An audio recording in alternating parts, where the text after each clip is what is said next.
ओम नमः शिवाय। शिवजी सदा सहाय। ओम नमः शिवाय। गुरुजी सदा सहाय। विद्वेश्वर संहिता अथ पंचमो अध्याय। भगवान शिव के लिंग एवं साकार विग्रह की पूजा के रहस्य तथा महत्व का वर्णन। सूत जी बोले, हे शौनक, जो श्रवण कीर्तन और मनन इन तीनों साधनों के अनुष्ठान में समर्थ न हो, वे भगवान शंकर के लिंग एवं मूर्ति की स्थापना कर नित्य उसकी पूजा करके संसार सागर से पार हो सकता है। छल ना करते हुए अपनी शक्ति के अनुसार धनराशि ले जाए और उसे शिवलिंग अथवा शिव मूर्ति की सेवा के लिए अर्पित कर दे। साथ ही निरंतर उस लिंग एवं मूर्ति की पूजा भी करे। उसके लिए भक्ति भाव से मंडप, गोपुर, तीर्थ, मठ और एवं क्षेत्र की स्थापना करें तथा उत्सव करें और वस्त्र, गंध, पुष्प, धूप, दीप तथा मालपुआ आदि व्यंजनों से युक्त भांति भांति भक्ष्य भोजन अन्य नैवेद्य के रूप में समर्पित करें। छत्र, ध्वजा, व्यंजन, चामर तथा अन्य अंगों सहित राजोपचार की भांति सब वस्तुएं भगवान शिव के लिंग एवं मूर्ति पर चढ़ाएं। प्रदक्षिणा, नमस्कार तथा यथाशक्ति जप करें। आवाहन से लेकर विसर्जन तक सारा कार्य प्रतिदिन भक्ति भाव से संपन्न करें। इस प्रकार शिवलिंग अथवा शिव मूर्ति में भगवान शंकर की पूजा करने वाला पुरुष श्रवण आदि साधनों का अनुष्ठान ना भी करे तो भी भगवान शिव की प्रसन्नता से सिद्धि प्राप्त कर लेता है।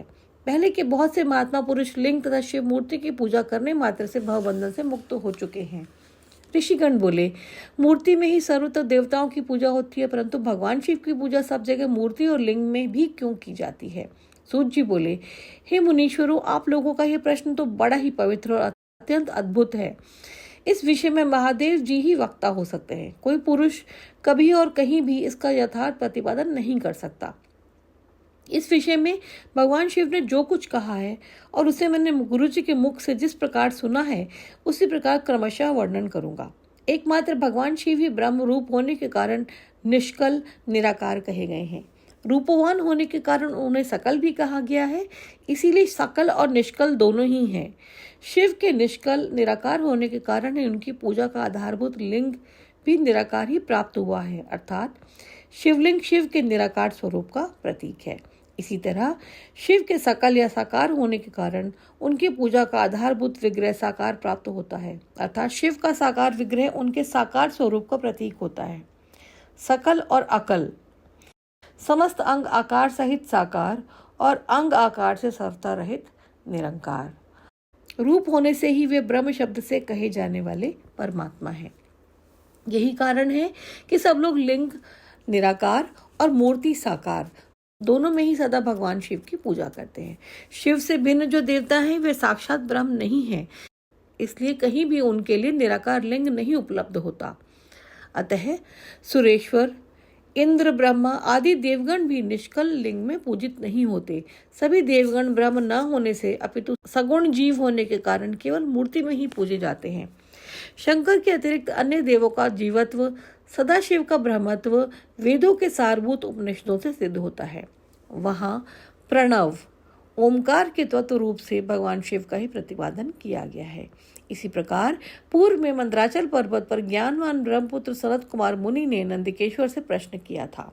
सनत कुमार बोले, हे भगवान, शिव के अतिरिक्त उनके वश में रहने वाले जो अन्य देवता हैं उन सबकी पूजा के लिए सर्वत्र प्राय वेर मूर्ति मात्र ही अधिक संख्या में देखा और सुना गया है।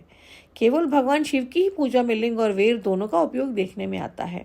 अतः हे कल्याण में नंदिकेश्वर, इस विषय में जो तत्व की बात हो उसे मुझे इस प्रकार बताइए जिससे अच्छी तरह समझ में आ जाए। नंदिकेश्वर बोले, हे निष्पाप ब्रह्म कुमार, हम जैसे लोगों के द्वारा आपके इस प्रश्न का कोई उत्तर नहीं दिया जा सकता, क्योंकि यह गोपनीय विषय है और लिंग साक्षात ब्रह्म का प्रतीक है।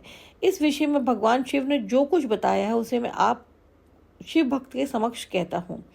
भगवान शिव ब्रह्म स्वरूप और निष्कल निराकार हैं, इसलिए उन्हीं की पूजा में निष्कल लिंग का उपयोग होता है। संपूर्ण वेदों का यही मत है, वे ही सकल हैं। इस प्रकार वे निराकार तथा साकार दोनों हैं। भगवान शंकर निष्कल निराकार होते हुए भी कलाओं से युक्त हैं, इसलिए उनकी साकार रूप में प्रतिमा भी लोक सम्मत है। शंकर के अतिरिक्त अन्य देवताओं में जीवत्व तथा सगुणत्व होने के कारण वेद के मत में उनकी मूर्ति मात्र में ही पूजा मान्य है। इसी प्रकार उन देवताओं के आविर्भाव के समय उनका समग्र साकार रूप प्रकट होता है, जबकि भगवान सदाशिव के दर्शन में साकार और निराकार ज्योति रूप दोनों ही की प्राप्ति होती है। सनत कुमार बोले, हे महाभाग, आपने भगवान शिव तथा दूसरे देवताओं के पूजन में लिंग और वेद के प्रचार का जो रहस्य विभाग पूर्वक बताया वह यथार्थ है। इसलिए लिंग और वेद की आदि उत्पत्ति का जो उत्तम वृतांत है उसी को मैं इस समय सुनना चाहता हूँ। हे योगेंद्र, लिंग के प्राकट्य का रहस्य सूचित करने वाला प्रसंग मुझे सुनाइए। नंदकेश्वर बोले, हे वत्स, आपके प्रति प्रीति के कारण मैं यथार्थ रूप में वर्णन करता हूँ। सुनिए। लोक विख्यात पूर्व कल के बहुत दिन व्यतीत हो जाने पर एक समय महात्मा ब्रह्मा और विष्णु परस्पर लड़ने लगे। उन दोनों के अभिमान को मिटाने के लिए त्रिगुणातीत परमेश्वर ने उनके मध्य में निष्कल स्तंभ के रूप में अपना स्वरूप प्रकट किया। जगत का कल्याण करने की इच्छा से उस स्तंभ से निराकार परमेश्वर शिव ने अपने लिंग चिन्ह के कारण लिंग का आविर्भाव किया। उसी समय से लोक में परमेश्वर शंकर के निर्गुण लिंग और सगुण मूर्ति की पूजा प्रचलित हुई। शिव के अतिरिक्त अन्य देवों की मूर्ति मात्र ही प्रकल्पना हुई। वे देव प्रतिमाएं पूजित हो नियत शुभ कल्याण को आशीर्वाद देने वाली हुई और शिव का लिंग तथा उनकी प्रतिमा दोनों ही भोग और मोक्ष को देने वाली हुई। इति श्री शिव महापुराणे प्रथमायां विद्वेषर संहितायां शिवलिंग महिमा वर्णनम नामक पंचमो अध्याय। इस प्रकार श्री शिव महापुराण के अंतर्गत प्रथम विद्वेषर संहिता में शिवलिंग की महिमा का वर्णन नामक 5वां अध्याय पूर्ण हुआ। ओम नमः शिवाय। शिवजी सदा सहाय। ओम नमः शिवाय। गुरुजी सदा सहाय। इस अध्याय में सनत कुमार जी नंदकेश्वर जी से प्रश्न कर रहे हैं कि क्यों शिव की मूर्ति और लिंग दोनों की पूजा होती है।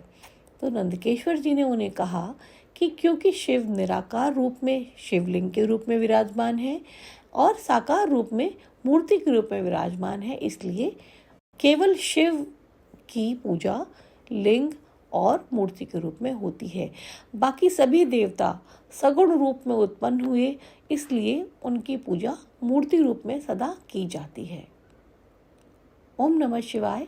शिवजी सदा सहाय। ओम नमः शिवाय। गुरुजी सदा सहाय। जय गुरुजी। शुक्राना गुरुजी।